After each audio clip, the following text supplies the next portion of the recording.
Levarme la moustache en la capucha.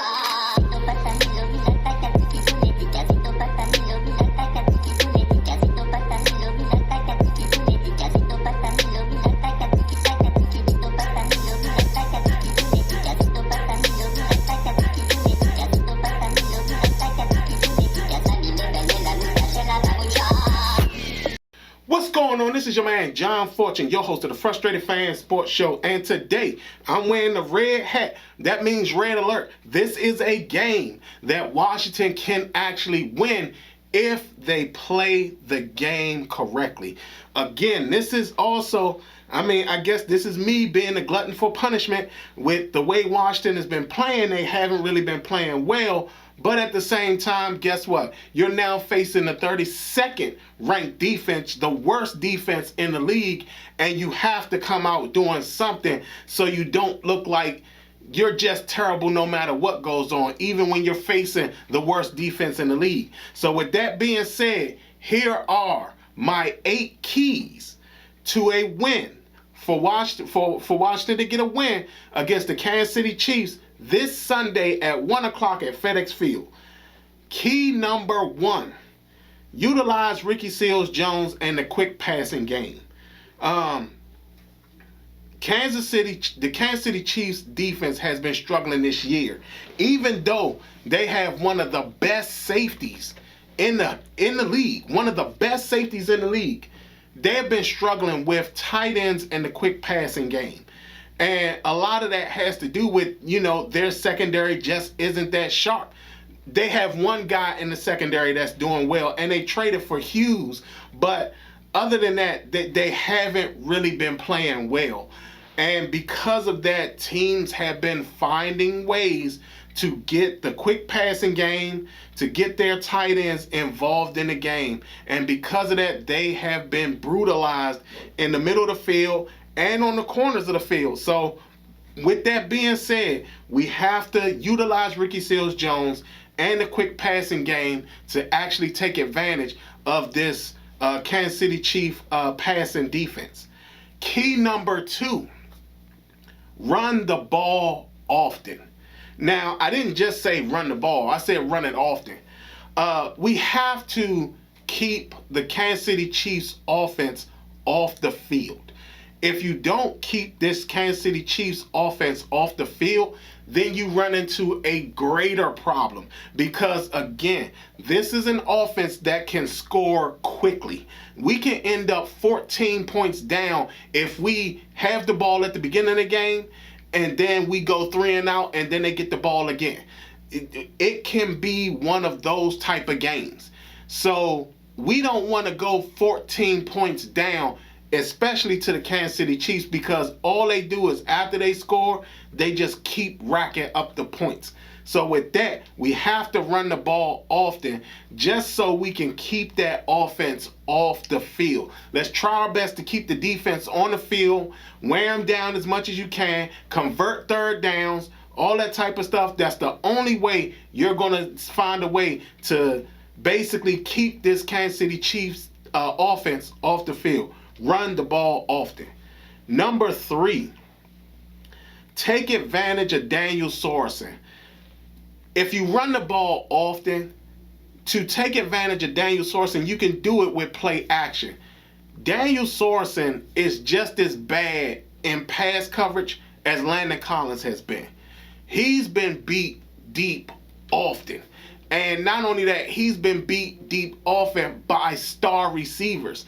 The star receivers of almost every team that they've seen, except for the Cleveland Browns, which is part of the reason why Cleveland lost that game, have victimized Daniel Sorensen out up deep and across the middle. So again, take major advantage of Daniel Sorensen. He wears number 49.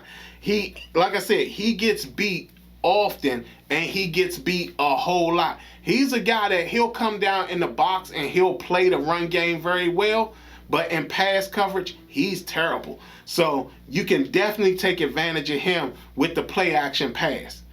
Number 4, target Terry no less than 13 times a game, which means target Terry 13 times and more. So you have to get Terry involved in this game, because this is a game where Terry can make a difference. Not only that, I think that with what happened against the New Orleans Saints, Terry needs a big game to get back into it, because he was really frustrated in the New Orleans game, and we don't want to see him in that mode where if we lose our top weapon, then all of a sudden trying to gain his confidence back, even though I don't think he necessarily needs it, but we want to show him that his efforts against New Orleans are appreciated, and the fact that he's going to be our guy no matter what. So we have to target Terry often, and we have to target him no less than 13 times. So that's number 4. Number 5, and this is one that is important to make sure that Taylor Heinicke has a good game. Stop Chris Jones by any means necessary. Now, we all look at Aaron Donald as the gold standard when it comes to disruptive defensive tackles in the league, and also when it comes to the best defensive tackle in the league. If Aaron Donald is number 1, Chris Jones is right up under him as 1A. Chris Jones can disrupt and destroy and ruin a game by himself. He has that type of ability. Not only that, they move him along the line just like they move Aaron Donald along the line. He will play in at times. He will play defensive tackle. He will go to the other side and play in on that side. So again, you have to stop Chris Jones by any means necessary, because if he becomes a factor in the game is over. He is that big of a devastator when it comes to the game. Not to mention their defensive line is a very solid defensive line. But him in particular, he controls the way that defensive line plays. And if he's not in the game, you can get the rest of the defensive line out of the game as well. Number 6, protect the middle of the field. Kansas City runs a lot of routes that ends up in the middle of the field. They'll run slants. They'll run curls to the inside. They'll run curls to the outside. They'll have a running back sit in the middle. They'll have Travis Kelce or Kels sit in the middle. Tyreek Hill will take a slant or a hitch and run it like 70 yards and take it to the house. They run a lot of plays towards the middle of the field. Hell, they'll even do a roundabout and have the receiver get the ball in the backfield and run in the middle of the field. So we have to protect the middle of the field by any means necessary and at all costs, because again, you're talking about a lot of their plays end up in the middle of the field. Not only that, when Patrick Mahomes scrambles, a lot of his receivers, when he begins to scramble, they find places to sit in the middle of the field. They don't go to the sidelines or anything like that. They see him running towards the sideline. No matter which sideline he's running to, they find a spot in the middle of the field to run to. They all do it. If you look at all the games, you see that that's exactly what that receiving core does. He scrambles, they go to the middle of the field. So we have to sit up there and protect the middle of the field. Number 7. And this is one that is pretty much an obvious one. And that's contain Tyreek Hill and Travis Kelce, whatever their last name is at this point. But contain those two guys. Again, Tyreek Hill can take it to the house. And if he takes it to the house, we have a problem. I mean, because again, this involves the quick passing game that is a part of what Kansas City likes to do. And when they do it at a rate that is insane. Like I said, we can easily go down 2 possessions. We can easily go down 2 scores, 2 touchdowns, and only 2 possessions for them. So we cannot, under any circumstance, let Tyreek Hill have a field day catching the ball and everything like that. The same thing applies to Travis Kelce. I mean, we've seen, I think it was either the Ravens game or the Eagles game, where he basically caught the pass at the 10-yard line and basically took several guys to the end zone with him. We cannot, under any circumstance, let this guy sit up here and devastate us. We've struggled against the tight end this year. We have truly struggled against the tight end.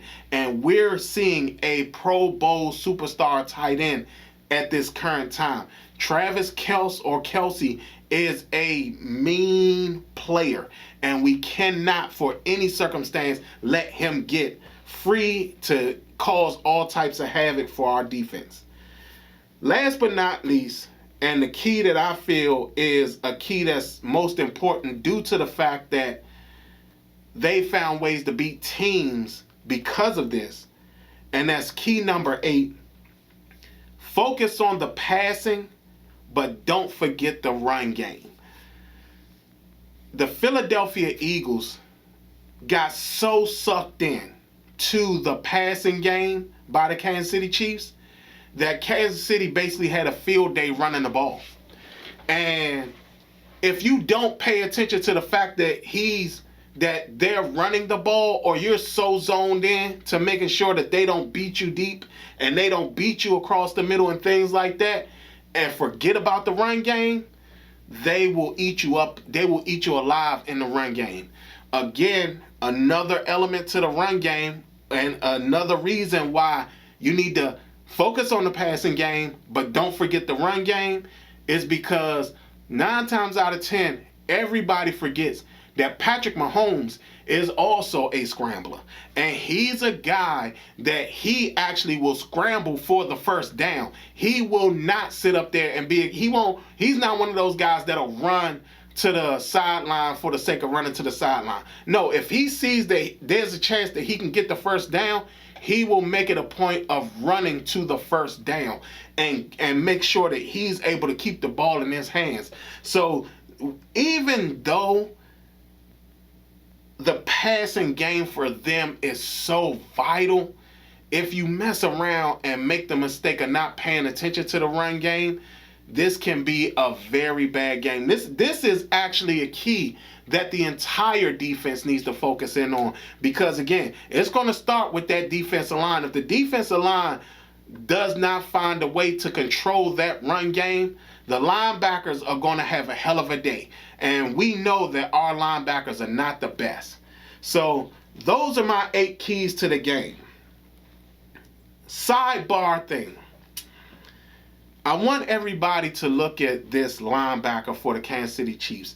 He was the guy that I said that was the perfect fit for the Washington football team's defensive scheme. This guy could have been in the middle of our defense. His name is Nick Bolton.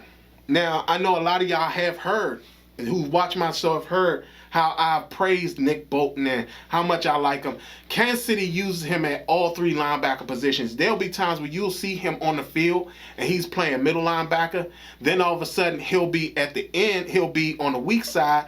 Then next thing you know, they got him on the strong side. And sometimes they'll even use him as a rusher.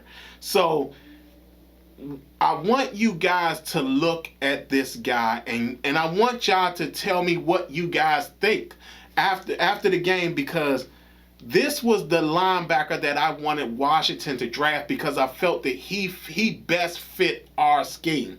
Kansas City doesn't use him that well, and I felt that Washington would have used him perfectly in our particular defense. But I do want everybody to pay close attention to the linebacker Nick Bolton. He wears number 54. But other than that, y'all, those are my 8 keys to the game. To be quite honest, they have to win this game, they have to at least get 6 of the 8 keys. There are keys that they could miss and still win the game, but they have to get at least 6 of the 8 keys. My score for this game these are a lot of major keys, and these are keys that are hard to really embrace. But to be quite honest, I got us losing this game 42-32. I do feel we're going to score, but I don't feel that we can get into a shootout with this team and win. And I think that's where we're going to have our biggest problem. So with that being said, I do see this as a loss. I hope they come out and win. Like I said, if they do match the 6 keys to the game, if they do match the 6 keys, or even if they got all the keys, I will say this: the score could easily be 32-27 in Washington's favor. But those are my keys. This has been your man John Fortune, and this has been the Frustrated Fan Sports Show.